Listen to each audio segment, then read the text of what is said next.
Ladies and gentlemen, a very good day to all of you. It is immense pleasure to welcome you on board to this one-of-a-kind webinar. Let me break it to you, ladies and gentlemen. All of you here are in for a really interesting and knowledgeable session. To begin with, I would like to put things into perspective. This webinar is part of a series kick-started with the intent to disseminate information regarding several countries' immigration programs. Our group CEO, Mr. Imran Farooq, is the brain behind the series, so as to provide options to people looking for second citizenship from the comforts of their home and offices. I am immensely pleased to introduce our first guest, Honorable Mr. Gaston Browne. Mr. Browne is the Prime Minister of Antigua and Barbuda. He is also Prime Minister, a Minister of Finance, Corporate Governance, and Public-Private Partnerships. In his tenure, Mr. Browne served as Commercial Banking Manager for a major banking groups in Antigua and Barbuda. It comprised of offshore and onshore banks and trust companies, and it managed in excess of $400 million of investment in Antigua and Barbuda. On becoming the Prime Minister, the Caribbean heads of government appointed him to have lead responsibility for financial risk matters, for cricket, for aviation, and even de-risking the cabinet of the CARICOM. Our second guest speaker for the evening is Ms. Charmaine. She holds a distinction of being the first national of Antigua and Barbuda and the first woman as well to head the country's Citizenship by Investment unit.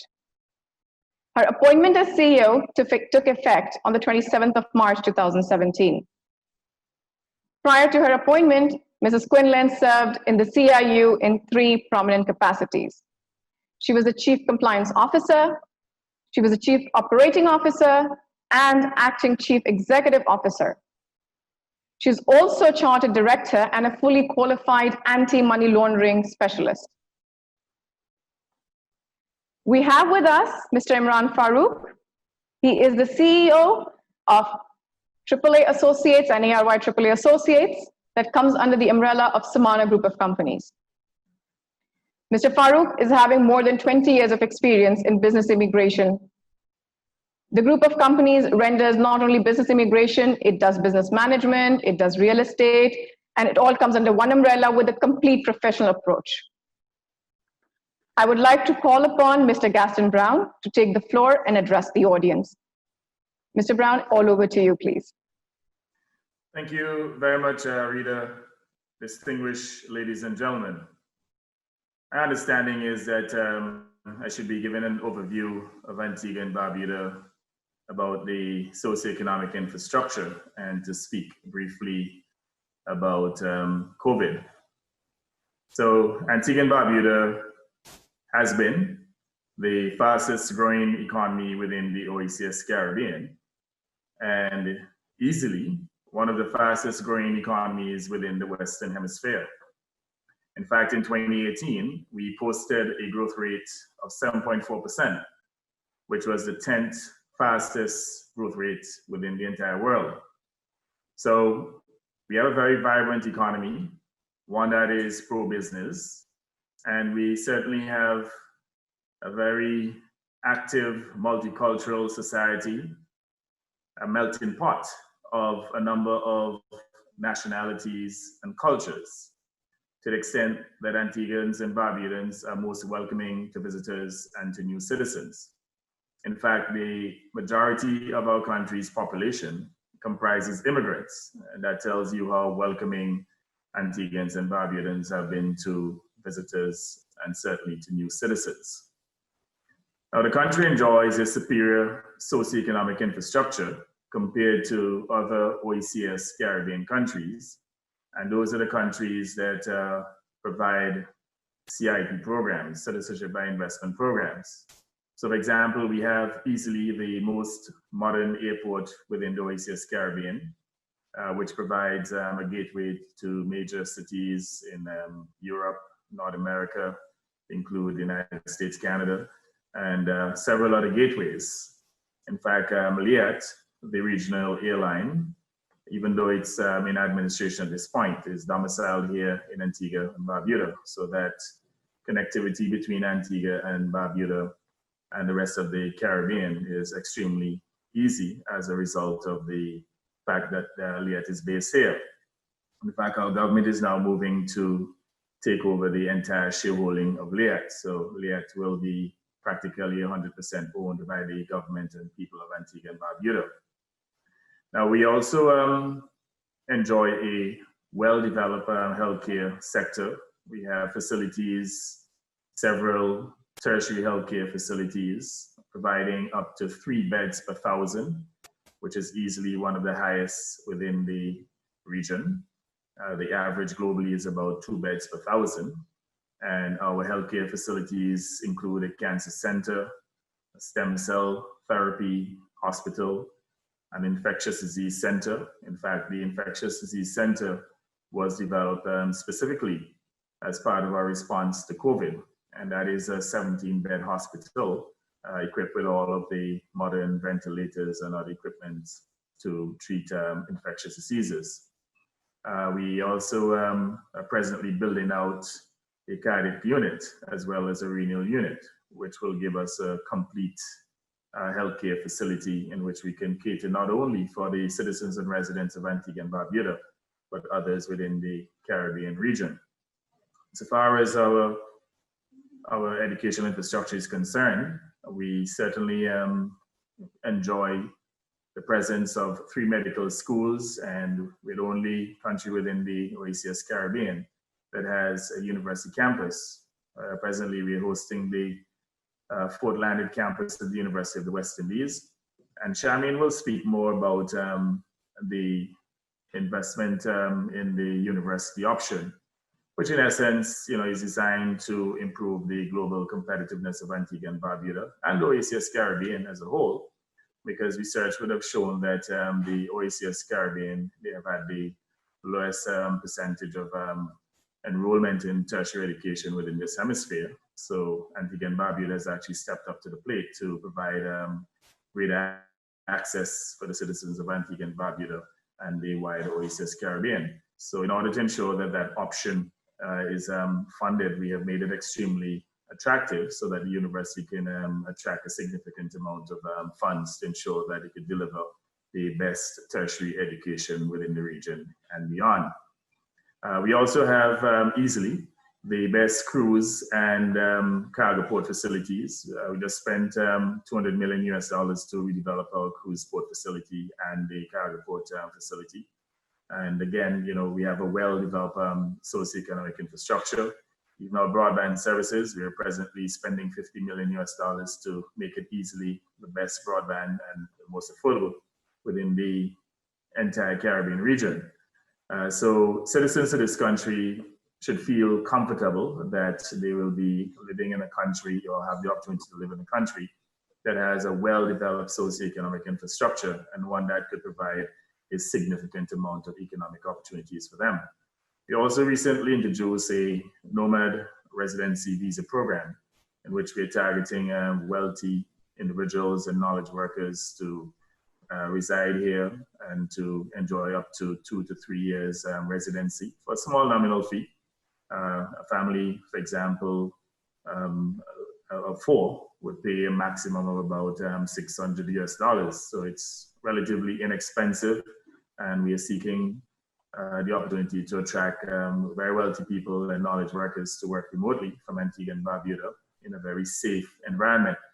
And as I speak to the safety of the environment, we enjoy the lowest level of crime and violence within the entire Caribbean, and this is no exaggeration.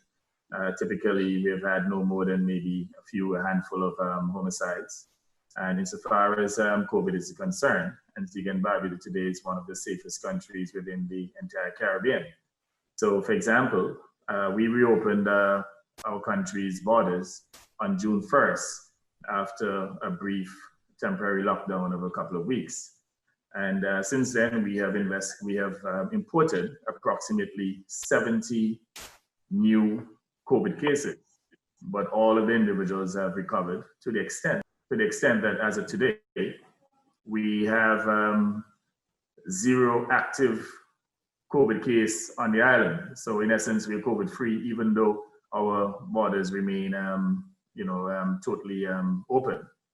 So from the standpoint of the management of COVID, we've done an excellent job making the country safe, not only for citizens and residents, but also for visitors. And insofar as our governance is concerned, our government is an entrepreneurial government that continues to seek new investments, one that is also innovative. We also provide very strong, transparent, and accountable governance. To the extent that our CIP program has consistently been voted the best globally as the most transparent and accountable program. And we continue to provide good value for money. And I'm confident that the program here in Antigua and Barbuda provides best value for money for investors. Thank you. Thank you so much, Honorable Mr. Gaston Browne. It was a pleasure listening to you. Now, I would like to request Ms. Charmaine to share insights on the Antigua and Barbuda Citizenship by Investment Program. Ms. Charmaine, the floor is for you, please. Thank you, Rita. Really appreciate. Prime Minister, thank you very much for your very timely remarks. I just want to frame the wonderful opportunity that we offer as a Citizenship by Investment Program. We have 4 options, but today I'd really like to focus on 2. The real estate, because there were some recent changes in that option, as well as the University of the West Indies option that the Prime Minister spoke about earlier. As it relates to the real estate option, we now have 3 pathways for persons to apply. You can either apply as a single applicant at a price point of $400,000. You can also pair your application with another related party, and each of you would make an investment of $200,000. Most recently, we have created a 3rd pathway based on requests from the industry, which is a single application at $200,000. As it relates to the UWI option, we are arguably the best option for large families. There's nowhere else you can go and be able to apply with 5 others of your family members and be able to pay only $150,000. And with that option, you are able to obtain 1 year free tuition for one of your dependents who is at university age. Now, the thrust for this particular option is to obtain the much needed financing to continue the university based on the administrative expenses and the expansion agenda for the government as it relates to the university. The University of the West Indies is in the top 5 percentiles of universities worldwide, meaning it is really a big deal in our area. Actually, I am an alumni of the University of the West Indies university. And we feel that bringing the university here, because Antigua is uniquely placed in the middle of the archipelago, we will allow other neighboring persons desirous of attending the university to take just a short trip over to Antigua and be able to benefit from this tertiary opportunity. We are also very happy to share this with our prospective citizenship applicants so that they too can benefit from this option. As it relates to the benefit of applying to this program, we have the strongest passport at this point. We have visa-free access to over 165 countries, and I know that most persons who are desirous of second citizenship are looking mainly for mobility. The Prime Minister spoke earlier of how safe Antigua is. So that is another reason for you to choose the Antigua program. We are safe in terms of crime, and the government has done a tremendous job with managing the COVID pandemic. And so, as he indicated earlier, we are now COVID-free. What I'd also like to share with you is that this program is extremely responsive.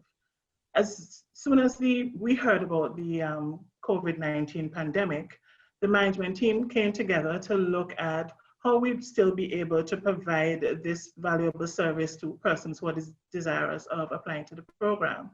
And we came together and looked at the documentary requirements for the program, and we streamlined it based on the stages of your application. So no longer are you required to submit all of the documents at the beginning of the application process.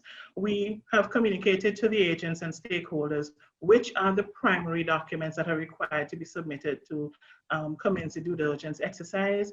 Once the due diligence exercise is completed and we are about to make an approval, then a further set of documents are required. And then once there's an approval, further set of documents required for the banking and passport processes. We have also done a lot of work to re-engineer the application process. The files are now electronically submitted, and this is not just for COVID-19. This is something that will be a feature continually. Additionally, we've really worked hard on ensuring that we are as efficient as possible. We're now seeing approvals within 6 to 8 weeks. So we're definitely processing average the applications in less than 3 months. So I just really want to underscore, because I know that we want to focus on answering your specific questions, I want to underscore that this is by far the best program that you can apply to. There's nowhere else you can find more attractive or more affordable options than the Antigua and Barbuda program. Thank you. Thank you so much, Ms. Sharman, for this insight. I would like to invite Mr. Imran on board and discuss about the programs, the company itself, and how good we can take ahead with this webinar right now. Thank you, Rita. Thank you very much, Sharman, CEO of Citizenship by Investment Unit.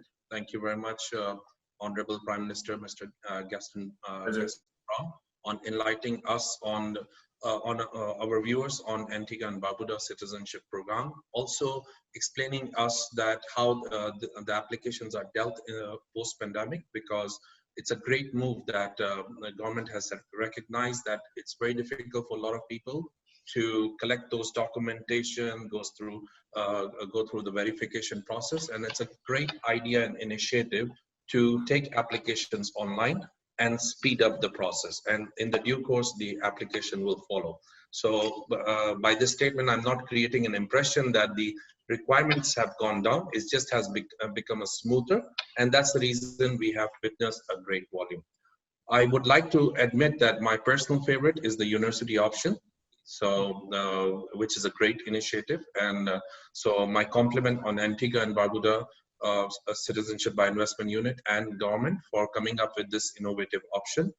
My strongest suggestion, Prime Minister, is that you should consider family of 4 and single applicant for this option, because that's going to give us new volume, and a lot of people are going to take it seriously.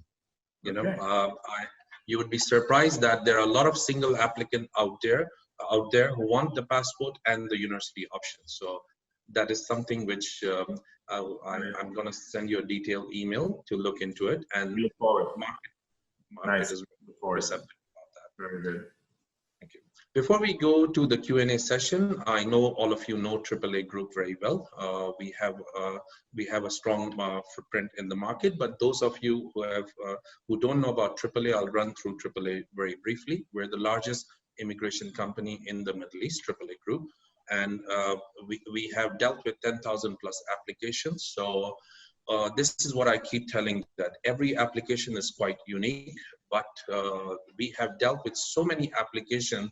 The chances is that we have dealt with your kind of application, whether it's a personal issue, whether it's a proof of funds, or you have an issue with getting a police clearance report or certain documentation in certain countries, because the volume this team has handled so much. We are multilingual, English of course, Arabic, Chinese, Russian, Urdu, Hindi, and we speak all kinds of languages. That's the edge of us being in Dubai. We have state-of-the-art enterprise level planning solution, and that ERP, which improves our communication with the client.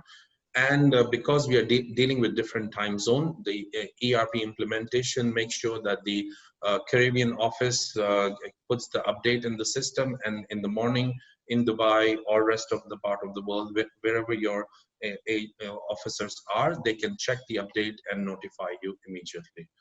By far, we have the biggest footprint, biggest operations, and biggest manpower in business. So with this, I'll start the question and answer session. Prime Minister and Charmaine, with your permission, because I know if I want to add to answer, people will ask you questions directly, but if I feel that if I want to further clarify, can I do so? Sure. Sure. So Rida, let's start the question and answer session, please. Thank you so much, sir. We are having a lot of questions and a lot of people are joining in. Our first question I would like Mr. Browne to answer, if possible, please. Having the international airport in the Caribbean, so I'm assuming Antigua is the only Caribbean island that has an international airport. Clients has asked a question that, does that make it stronger when it comes to the passport itself? Because people would like to have a passport of a country where they actually have an international airport and they travel and they land there. Right, so there are several countries within the Caribbean. In fact, most of them do have international airports, but within the OACS Caribbean, we have easily the most developed facility with greater connectivity than any other within the OACS Caribbean. So in terms of moving directly from different destinations in Antigua and Barbuda, there's greater accessibility. That in itself obviously provides greater convenience for our citizens compared to other countries that do not have a similar facility. I would like to add that having an international airport versus some other countries actually makes it simpler that you can fly in directly Antigua and Barbuda. So your 5 days requirement stays like 5 days. So maybe 6-7 days you can turn around. Because exactly. But you may be pleased to know too that we have suspended the 5-day requirement during this period of COVID. So, you know, there's no possibility of any violation based on the fact that someone may be unable to travel at this time. That requirement has been suspended. Excellent, great time. Yes, sir. Thank you so much, Prime Minister. Ms. Sharmin, if you don't mind, can you add up to it when Honorable Mr. Browne has mentioned that 5 days stay in 5 years is temporarily suspended? That's what I understand. Is it for people who are actually in the 5 years time frame now, or is there a limitation to it, or this is until pandemic is over something? Okay, so currently those persons who have reached their 5 years and they're now looking to renew their passport, we have suspended the requirement for them to actually visit the country. Currently, we are looking at suspending it for the period up until the 31st of August 2021. However, as I said earlier, we are a very responsive country. So if it is that when we look at that suspension around that time frame and we realize that an extension is needed, the government would certainly do that. Thank you so much. So I'm assuming something like that. I'm sorry. I was going to say competitive pressures may force us to extend that deadline. So what we understand from here is it's one of the strongest Caribbean islands, considering that the passport is very strong. They have a very strong international traveling facility available. And I'm sure people who would like to travel to other Caribbean islands actually have to land to Antigua and then take a domestic flight and then travel. That's how it is. Right. Perfect. Okay. Thank you so much, both of you. Sir, would you like to add something here, Mr. Farooq? No, I think this is a great move. As I said, these are timely moves, making the application online and understanding that it is practically very difficult. I know people can still make it, but it's not the best of the time where people want to do the 5 days. So my compliments on a timely move. Thank you. Thank you so much, ladies and gentlemen. We move on to the next question. How effectively has Antigua dealt with COVID-19? I am assuming all the participants have already answered that, but I will rephrase it this way. I would like to ask the question, if you don't mind, Ms. Charmaine and Honorable Prime Minister, both of you can add to it how well efficiently we can now go ahead with the application programs for Antigua and Barbuda, considering the current pandemic and the COVID situations. Okay, Charmaine, you want to lead in that? Sure, no problem. So I think the entire world was watching on the developments that emanated from Wuhan since December 2019. And I have to say that this country was very proactive. We thought of the various possibilities before we knew eventually we would receive some cases of COVID, given that the global community has been made so small now based on the availability of travel. And so the government would have sat together, and the PM will speak more on that, would have sat together to look at the countrywide response and the preparations. And at the Citizenship by Investment unit, we sat down and looked to see how we were able to continue to add value and provide superior service, even if a decision was taken to lock down the country.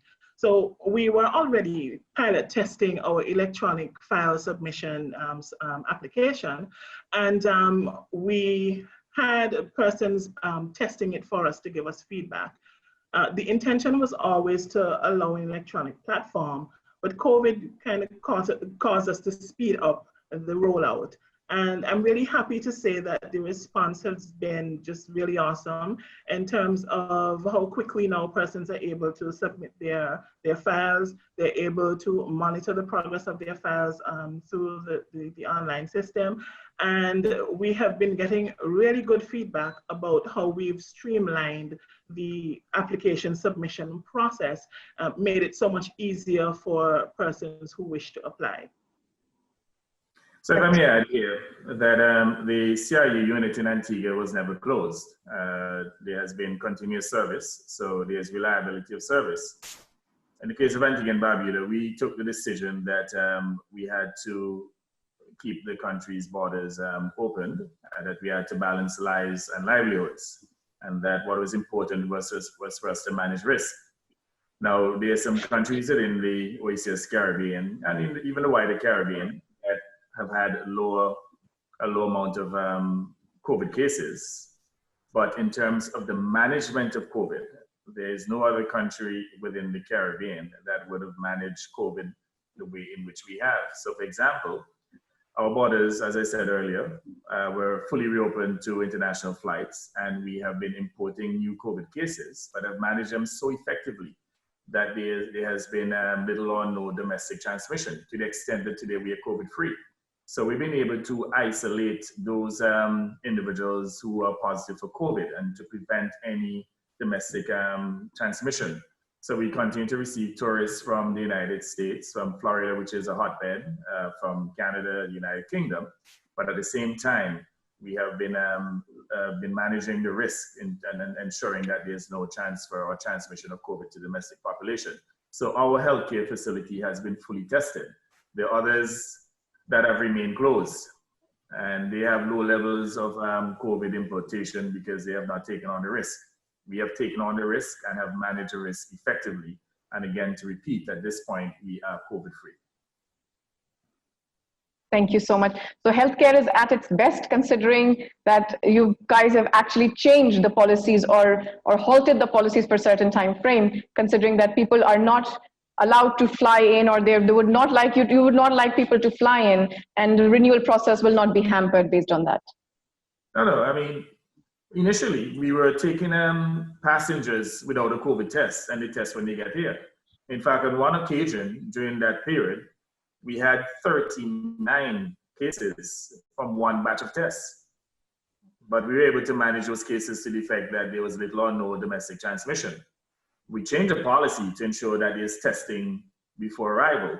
But even with that policy, we still have a few from time to time that would have tested positive by the time they get here, even though they may have had a negative COVID test before. But the key issue is to manage that risk and to make sure that there is no domestic transmission. And I think we've done an excellent job in that regard. I have to agree, Prime Minister. Thank you. Thank you so much, Honorable Prime Minister. Thank you, Ms. Charmaine. Mr. Farooq, I think that's an excellent news that they're COVID-free, they have their international borders open now, and clients don't have to travel to get a renewal done. Correct. Yes, That's true, Rida. I think people want to get over with COVID because they have heard enough COVID worldwide. Yes. Go back to the Citizenship by Investment program where people are attending this. Yeah. Thank you so much. Moving on to the next question. I think we've discussed a lot of pandemic, but still we have a question, and I will ask Ms. Charmaine, please, to answer it if possible. The question is this, but I'll still rephrase it. So I'll read the actual question first. How badly has the pandemic affected the application process? Let's rephrase it and make it positive. What are the positive attributes that the pandemic has brought to the application process? Like it has become electronic, it has become faster, and we just discussed a very nice point above ahead. Yes, I have to agree with you, Rita. Let's look at the positives. We continue to receive applications, and that's a huge positive for us. Additionally, COVID has taught us that they can look at this thing. And so in addition to streamlining the process, we've become very flexible. Take, for instance, prior to the pandemic, we were requesting 2-year bank statements. We're now accepting 6-month bank statements because we know persons are not able to go in person to the bank for the bank to generate the 2 years banking activity. We have allowed them to use their online banking and submit the information to us. So what we've been doing is to find better ways to serve the clients through this program while still ensuring that we maintain the high standard of due diligence that we've always employed. Thank you so much. Honorable Prime Minister, would you like to add something to it? Well, again, the CIE unit has done an excellent job. I made a point earlier that they never closed. The unit remained open during the period, and they accepted applications electronically. They were able to process them on a timely basis. So I think that during the period of COVID, we would have seen an increase, or let's say an improvement in the efficiency within the unit, which was quite surprising because in other countries, they had closed the units temporarily.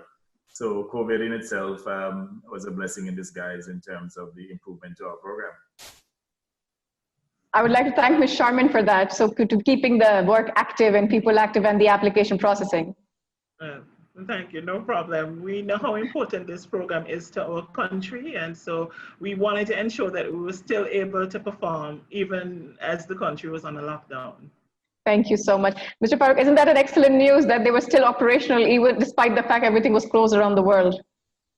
Yes, that's a great news. And more than that, I think it's very shocking for the entire industry that how people kept on applying during this worst financial crisis time and the pandemic time. So a lot of people lost money initially in the stock market and things like that. But we saw a steady volume, and it's across the board. So that's a great news that the CIU was open and people were very responsive to all the changes in the program. So yeah. Thank you so much. Moving on to the next question. One of the clients have asked how tax-free haven status of CARICOM has been becoming beneficial to the Caribbean citizens. So I'll redraft the question this way. Being a Caribbean national and being an Antigua passport holder, does that allow me to become a tax-free citizen and I can do trading, import, export? Prime Minister and Ms. Charmaine, please, your insights on that. Prime Minister, I would like to clarify here. Rida, your customer's concern is that are they taxed on global income? Or if so, their concern for now, they're asking only an import in the Caribbean, and then yes, they can add to, after the Caribbean, they can add it to the other countries as well. Right, so there's no harmonized tax regime within the Caribbean region. However, in the case of Antigua and Barbuda, we have easily one of the most attractive tax regimes. So for example, there is no personal income tax. Your gross revenue is net revenue. And this applies to all income. There's absolutely no tax on your worldwide income or any income derived from trade in Antigua and Barbuda. In addition, we also offer up to 25 years tax-free concessions on large investment projects. So we also have easily one of the most attractive investment regime, or let's say incentive regime within the Caribbean region.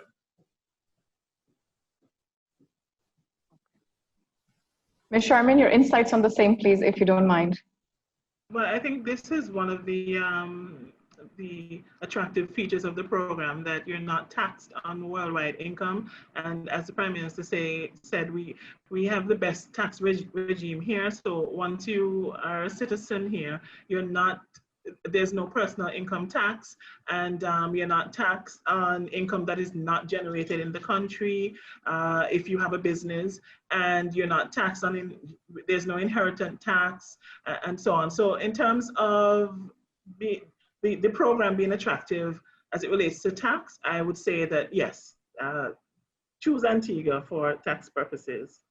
And yes, please.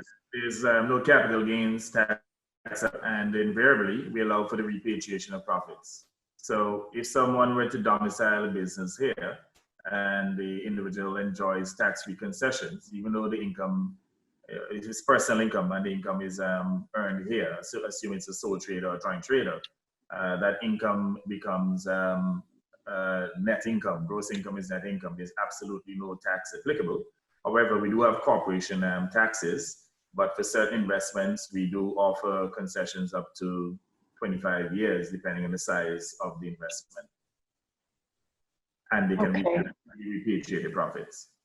And it's irrespective of the industry, Honorable Prime Minister? Correct. It's based entirely on the size of the investment. Okay. Understood. Thank you so much. Thank you, Ms. Sharmin. Mr. Farooq, being one of the best programs, tax-free heaven. Right. This is a great advantage of not having the tax in Antigua and Barbuda. But as I always believe that citizenship by investment program is popular with people who 99.9% people who intend to live outside, and we need to shed light on the global taxes. So if you get an Antigua and Barbuda passport, the question here is that will you be taxed globally or not? That's what's going to interest a lot of our customers. So, Prime Minister, what would be your reply to that? No personal income tax, neither on income earned locally or on their worldwide investments. Totally tax-free. That's a great news. Thank you so much, gentlemen. Thank you, Ms. Sharmin. Moving on to the next question. A client has asked, what are the major differences between being an economic citizen and citizen by descent? So that means maybe, Ms. Sharmin, he's trying to ask, if I am born Antiguan and if I acquire an Antiguan passport, is there a difference between any of that? Am I discriminated at any point in time, or am I given a favor at any one of these passports? So, Rita, Antigua and Barbuda does not have classes of citizens. So if you're a citizen, you are a citizen, and you are afforded the same rights and privileges as a native-born Antiguan. The only difference would be is your ability to vote. In that, in order to register as a voter, you would need to spend 1 month in Antigua. Prime Minister may correct me on that if that has changed. That's correct. Yes, you need to reside in Antigua 1 month before you can register to vote. And that is the only difference. And that actually applies to a native-born Antiguan as well. If you've been living outside of the country for an extended period and you're not on the voters list, you would have to come to Antigua and reside for an entire month in order to be put on the voters list and be able to be eligible to vote in an election. So we don't have classes of citizens. If you're a citizen and you have the same rights and privileges. And if I may add here, you know, Antigua and Barbuda is more representative of the Caribbean region than any other country. At least maybe about 55% of the country's population comprises individuals who are citizens by naturalization. And most of them are actually Caribbean nationals. You know, so there's no form of discrimination. A citizen is a citizen, and they all benefit from the same rights and freedoms. So we are very consistent in terms of how we treat our citizens, including our CIP citizens. Perfect. Thank you so much, Honorable Prime Minister. Thank you, Ms. Sharmin. So, Mr. Farooq, your viewpoints on the same, please, if? I think it's a pleasure. Spending 1 month in Antigua and Barbuda. So this is a great pleasure to spend that, because it's a really beautiful place, And leaves us with 1 day per island. Well, you may be talking about our beaches, 365 beautiful beaches, the best in the world, and that does not include the beaches on our sister island, Barbuda. In fact, for those who may not be aware, Barbuda is a twin island state. There's Antigua, which is 108 square miles, and Barbuda, 62 square miles. Barbuda too has some very beautiful pink sand beaches. In Antigua, they're primarily white sand beaches and with turquoise water, very, very clean, unpolluted waters. So, I mean, in terms of beaches, they are invariably, many of them ranked the best in the world. And that's not a hyperbole, just a matter of fact. Amazing. Thank you so much. Moving on to the next question, Ms. Charmaine, I think because it's your domain, the Citizenship by Investment Unit, so you would be in a better position to understand and add the question and answer it, and Honorable Prime Minister can add his insight to it later. The question is, does the citizenship extends to my brothers and sisters, or my siblings, to be precise? Well, not at this point.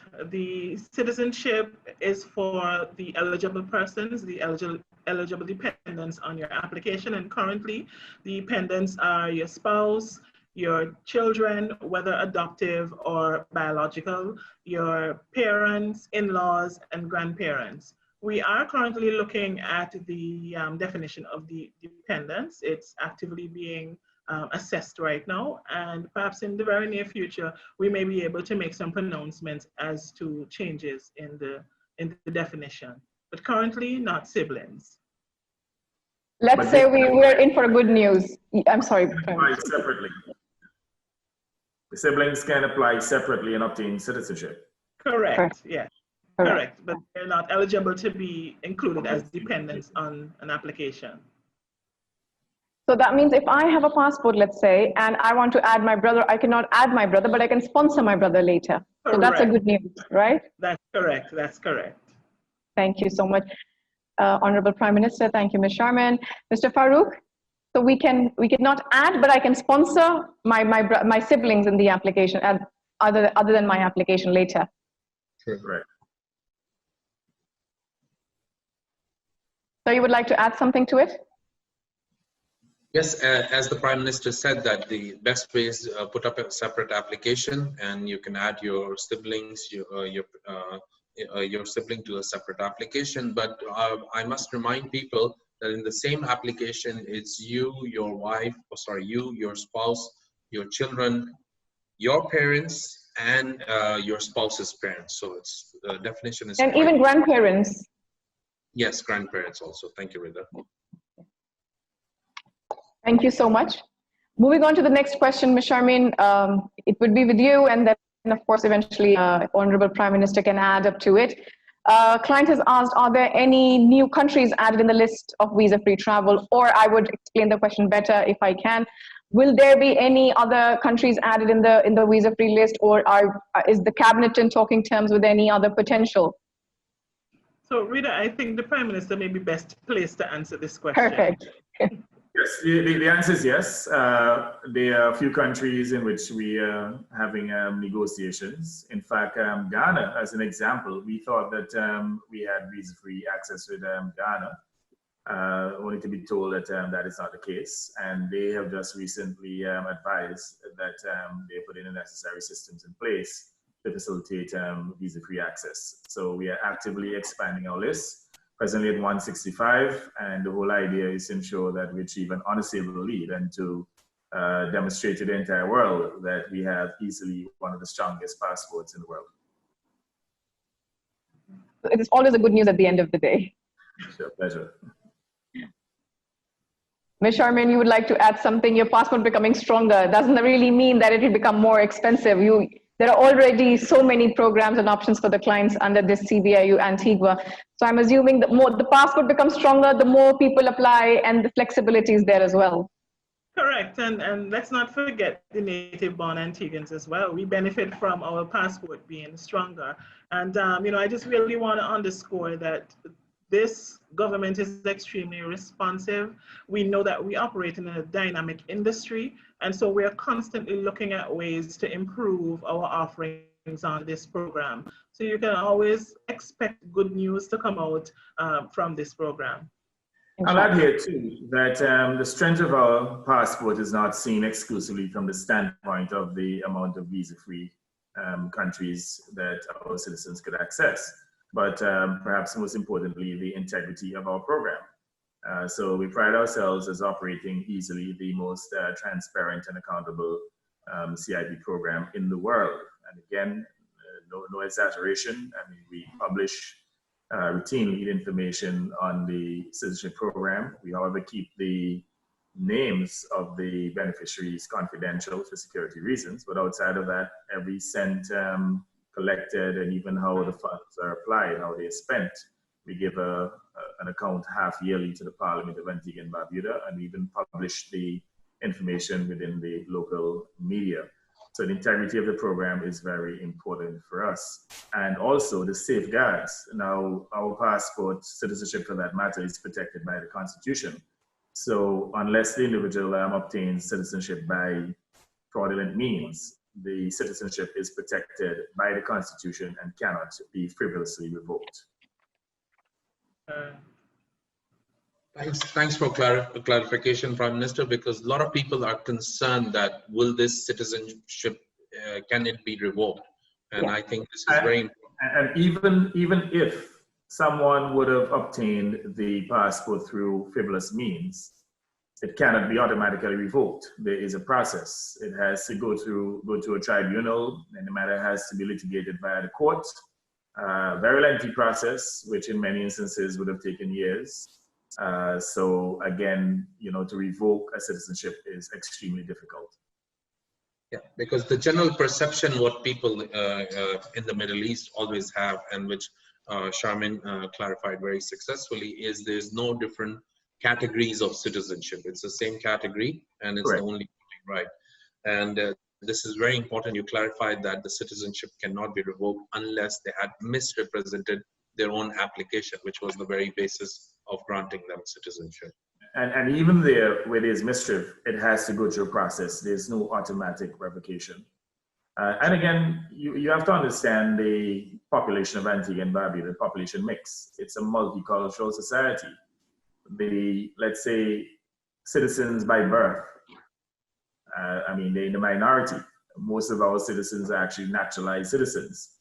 So we could not pursue any policy or policies that will put the majority of the population at risk of losing their citizenship. So those rights are firmly enshrined within the Constitution of the country. Excellent. Thank you so much, Honorable Prime Minister. Thank you, Mr. Imran Farooq. We move on to the next question. Under what circumstances an application is rejected? Ms. Sharman, over to you, please, for this one. I like that question. Well, the Act actually clearly outlines under which circumstances that a file will be denied. If it is that they provided false information, they're deemed a security risk to the country. We have, so the conditions are outlined clearly in the Act. Additionally, if you are denied a visa to a country to which we have visa-free access, that also will make you ineligible. Well, what I could tell you about our denial process, it really has evolved. And again, it's really testament to us listening to the industry. I think before we would just drop the hammer on you.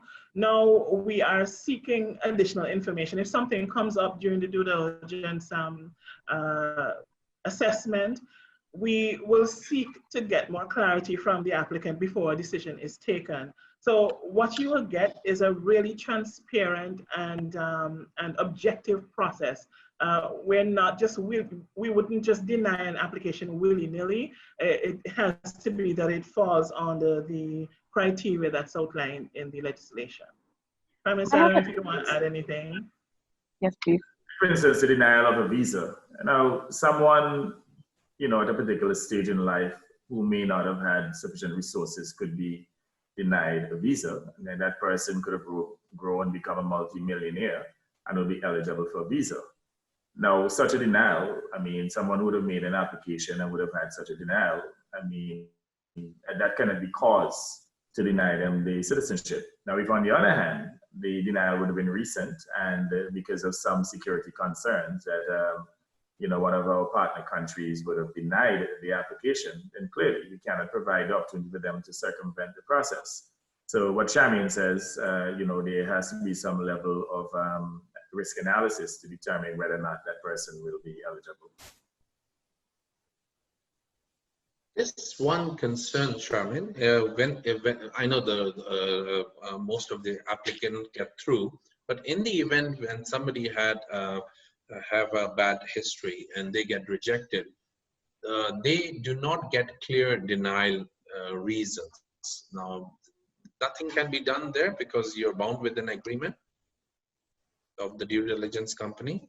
The reason for rejection is something which is, I know that it's 1% of the cases which gets rejected. So there, nothing, a revisit is required or cannot be done because of the agreement with the due diligence companies. All right, Charmaine. Okay, Charmaine seems as though she has an issue there. But, you know, generally speaking, you know, wherever there's derogatory information, we do not process those applications. You know, we have had 1 or 2 cases though in which individuals may have been involved in minor infractions in which they do not represent any significant security risk. And we have reviewed them, we have processed them. But, you know, if anyone is involved in money laundering, terrorism financing, or any egregious financial act, then clearly they will not be eligible. And as far as practicable, we seek not to process applications with any form of derogatory information. So if we were to process, it will be on an exceptional basis and maybe due to some minor infraction. Sure.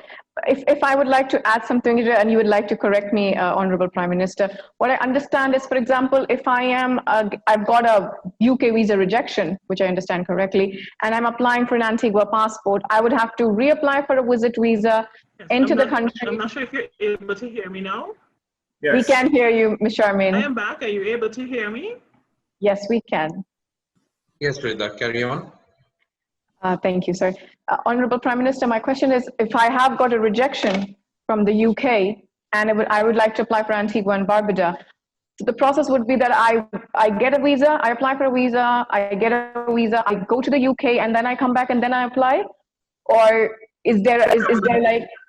We'll certainly encourage the person to reapply. I mean, generally speaking, individuals who are eligible for a visa would not be unreasonably denied, you know, the request. So whenever there is such a denial, then, you know, that in itself is a red flag. So, you know, that reason has been utilized for denying certain individuals. But if the individual can prove to us that he or she is an individual of substance and that, you know, the denial would not have been as a result of any criminal suspicion or any criminal action, and clearly, you know, in our due diligence, we make sure that anyone who is involved in any criminal action is automatically ineligible. But again, sometimes people denied applications for various reasons. Could be maybe incomplete documentation. So we've asked the unit to look at each application on its merit and to determine whether or not, you know, they can process if it's a low level of risk, if the visa initially may have been denied for lack of documentation. Or sometimes, you know, people's wealth may be such at the time when they apply that they may not have had the type of financial resources, and the person or the individuals may have grown since, and, you know, their station in life may be significantly different. So we've asked the unit to look at those situations, and where the risk profile is low, then we can possibly approve the application. If I had a good history to the UK and just recently I got rejected because they have a very standard format of rejection. So for instance, they tick mark that they are not satisfied with your application. My previous history can help doing the application for Antigua in some cases? Traveling. Well, again, as I said, I just gave you the exception.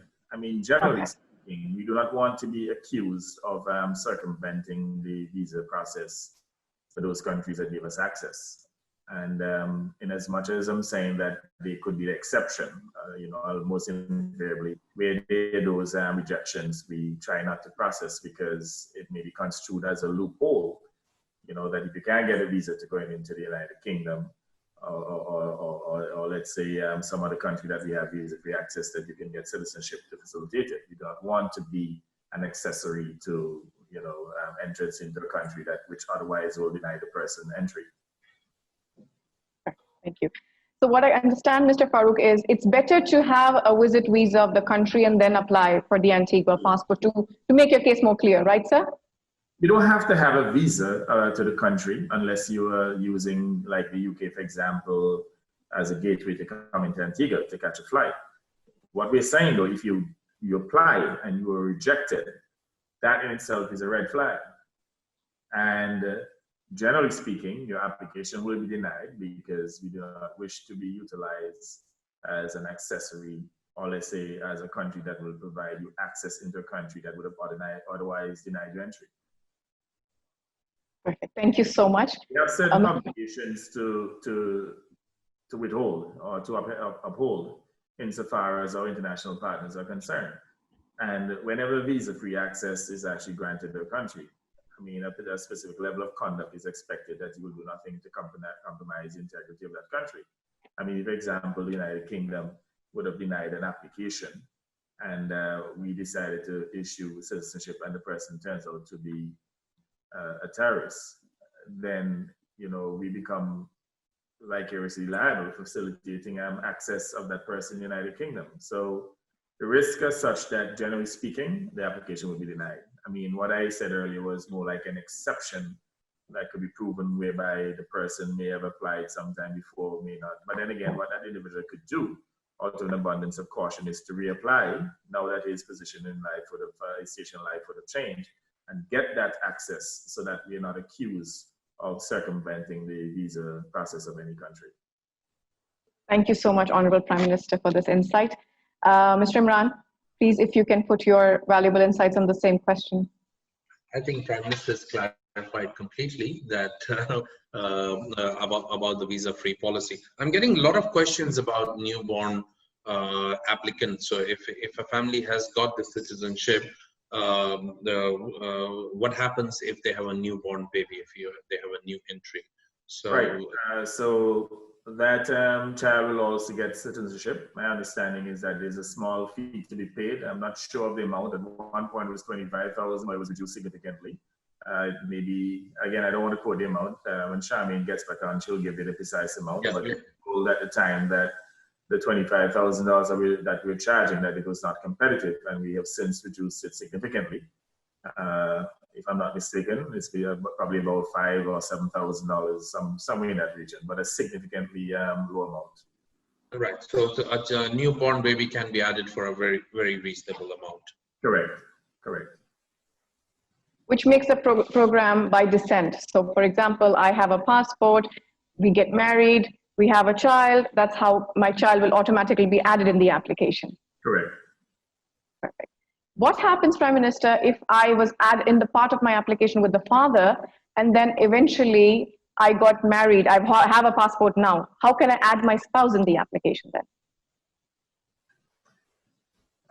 If the spouse was not a part of it, again, I am not too sure how we treated that one specifically. I'll have to have Charmaine answer that one. I completely understand that. Thank you so much. Mr. Farouk, your insights, please. Yes, spouse can be added because if there's no multi-marriage issue, the spouse can be very easily added. So there's no issue with that, but obviously you need to follow the procedure and the spouse needs to go through the due diligence and whatever the fees are. Thank you. Thank you. Our next question is regarding the West Indies option. People would like to have a little bit of explanation. University. The university option, yes. So that's an option costing $150,000 and it's a flat fee. So, normally with the family options for each additional member beyond the 4, they will add probably about 15. For other countries, $15,000 or $20,000 per person. There's no additionality. And this is specifically targeting large families. So you'll find for families of 5 and more, this is the most competitive, price competitive option, in the market. And what is happening here, the funds that we earn under the university option will be utilized for funding the university campus here, which I said earlier would literally help all of the countries within the OASIS Caribbean, because it is the citizens of the OASIS Caribbean and residents of the OASIS Caribbean we're trying to help by making a university education more accessible. And Antigua and Barbuda has chosen to carry the bulk of the funding and to use the CIP as one of the areas in which we could partially fund the university. We also have a tax that we have introduced for companies to pay. It's actually a 10% tax on profits, which goes to the university to fund the university. So that is really the major source of funding, and the CIP option is supplementary funding for the university. Perfect, thank you so much. We have a next question for you, Prime Minister, please. What is the validity of the passport for Antigua and Barbuda? In terms of years, it's a 10-year, well, 5 years in the first instance, but renewable. And I think thereafter up to 10 years. So the first year is for 5 years, and 5 years you stay there for 5 days, and then it's renewed automatically for a period of 10 years. Understood, okay. Another question, it's an anonymous attendee, so I wouldn't really know the name. Those applying for this passport, how do we apply for visa to other countries, for instance, the US?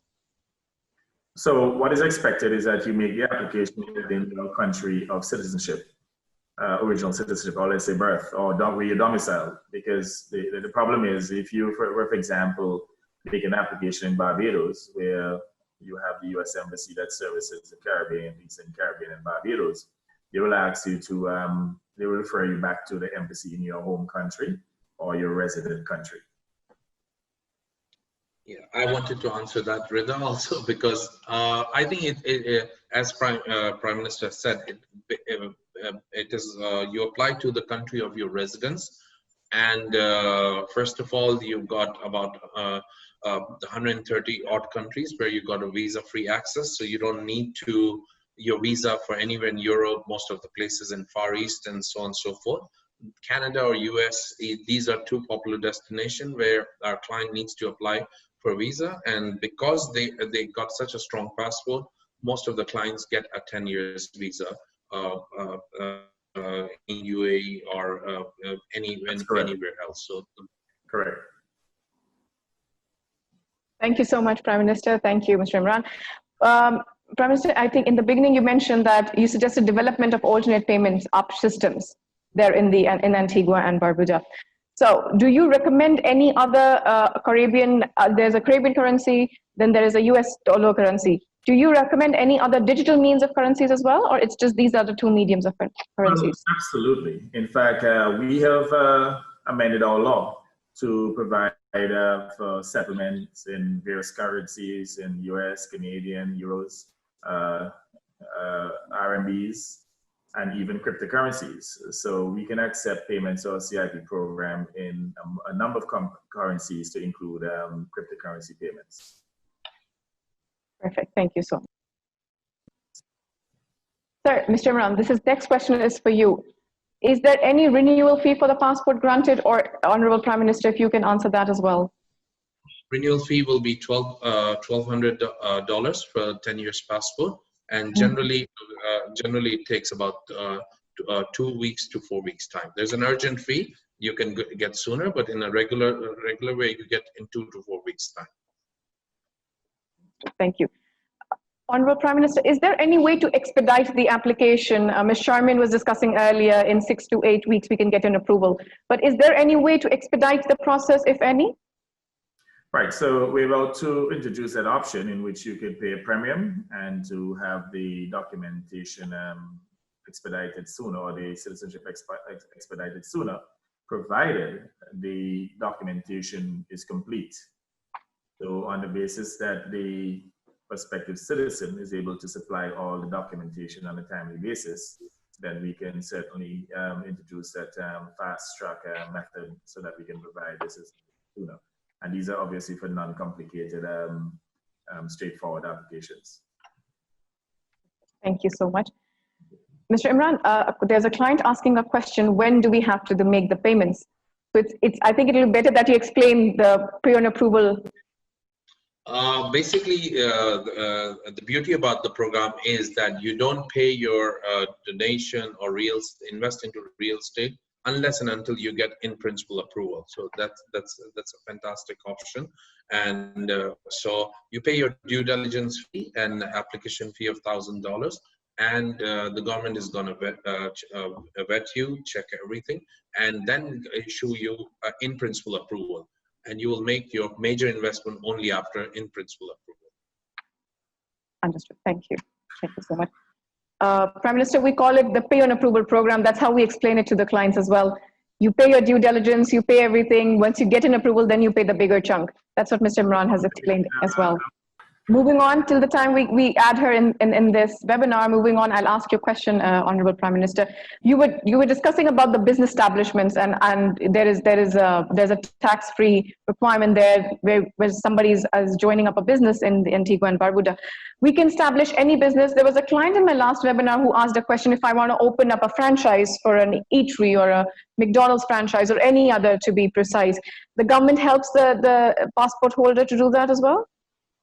Well, we have an open economy, and even if you're not a citizen, you can establish a business here. But certainly, as a citizen, you have protection, constitutional protection, and investor protection from the various laws, domestic laws. But it's an open economy, and in terms of the limited requirements to operate. Having an attorney to form a company that could be done within maybe a matter of 24 to 36 hours. And that person, provided he or she has the capital, can make all arrangements and start a trade. There's no restriction, there's no impediment, there's no licensing requirements. There may be a requirement for registration just to make sure that we have a complete database, but there's no impediment to trade. We have a totally open economy, and anyone can establish a business here. Okay.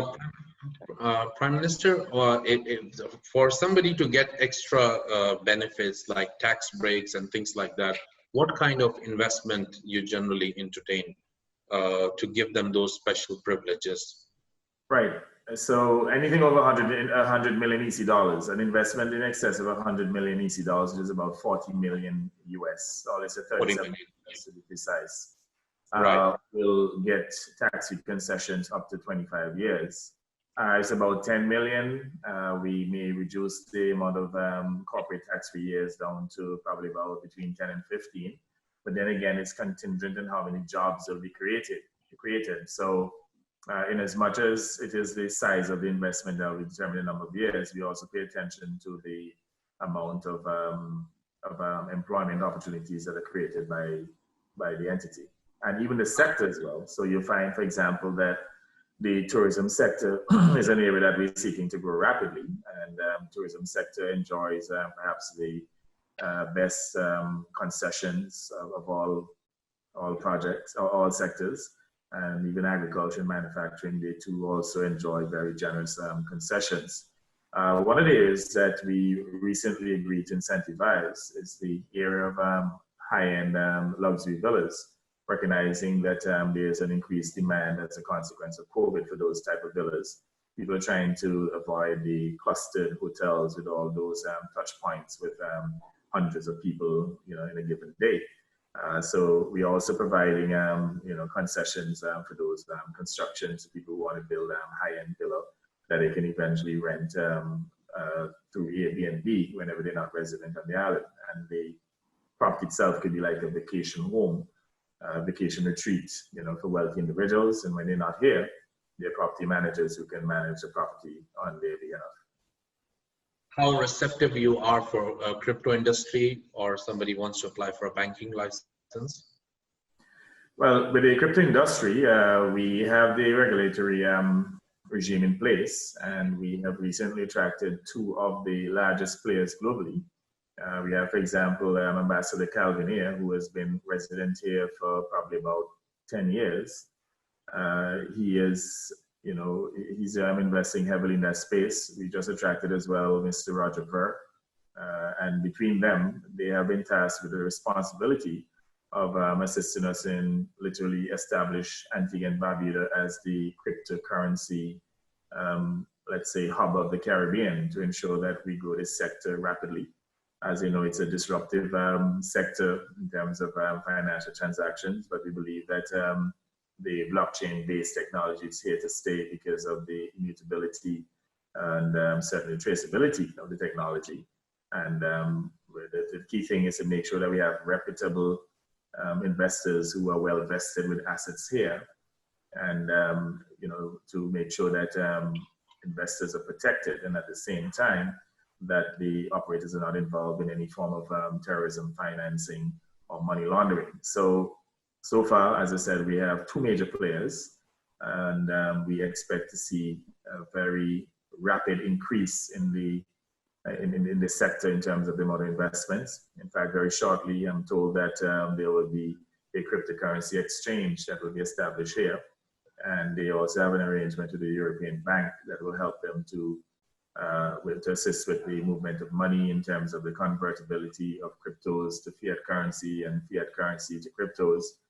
So that is now proven to be a very exciting space and a significant growth area for Antigua and Barbuda. And I believe that we are way ahead of the rest of the Caribbean in terms of growing the sector. And that's an area in which we're seeking to attract additional investors. We're going primarily for the high-end investors, individuals who would have had significant assets invested here. We do not wish to attract any fly-by-nights who may be seeking to, let's say, get involved in nefarious acts to include money laundering and terrorism financing, as well as position themselves to fleece investors. Perfect. Thank you so much, Honorable Prime Minister. Moving on to the next question, please. In the current situation, in the current time frame, have you ever noticed that donation is higher compared to that of real estate, Honorable Prime Minister? Our donation has always been higher. I mean, that is a primary area that we have been promoting, primarily to raise revenue to supplement government's borrowing requirements and even to cover some of our routine expenditure. The real estate option, is not as potent as perhaps it ought to be. And one of the reasons too, you'll find that the infrastructure here in Antigua and Barbuda, is significantly more developed than the other OECS Caribbean countries. So they have great opportunity to expand their, let's say, property infrastructure, in the sense that there's a greater need in those countries compared to Antigua and Barbuda that traditionally has been, even without CIP, has been attracting a lot of investments in a number of high-end properties.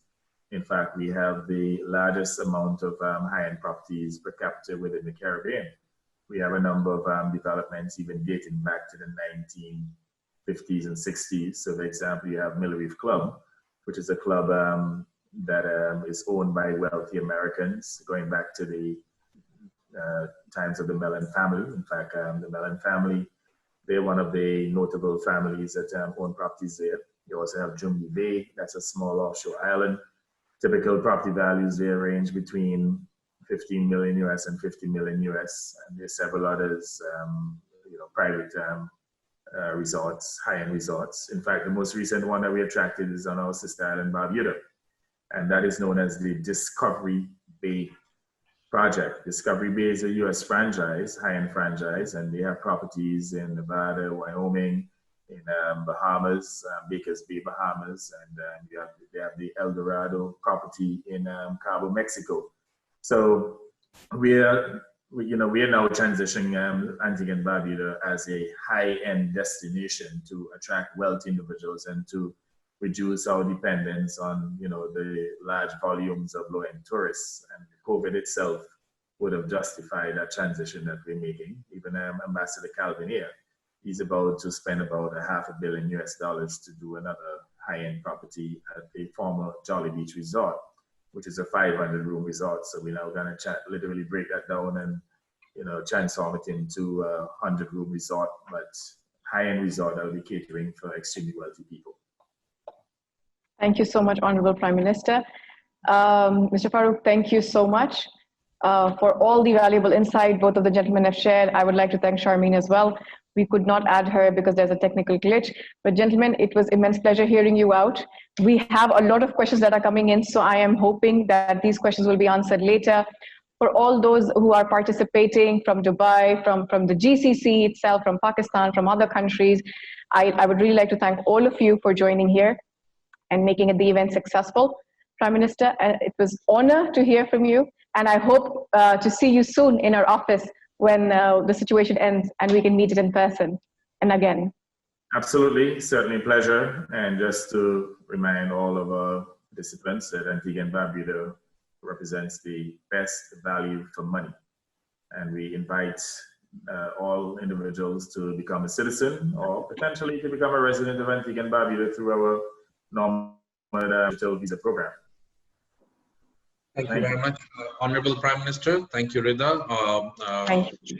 I will call and thank Charmaine personally. Thank you very much, the participants. It was a great response. So thank you very much. Thank you. Thank you. Yes.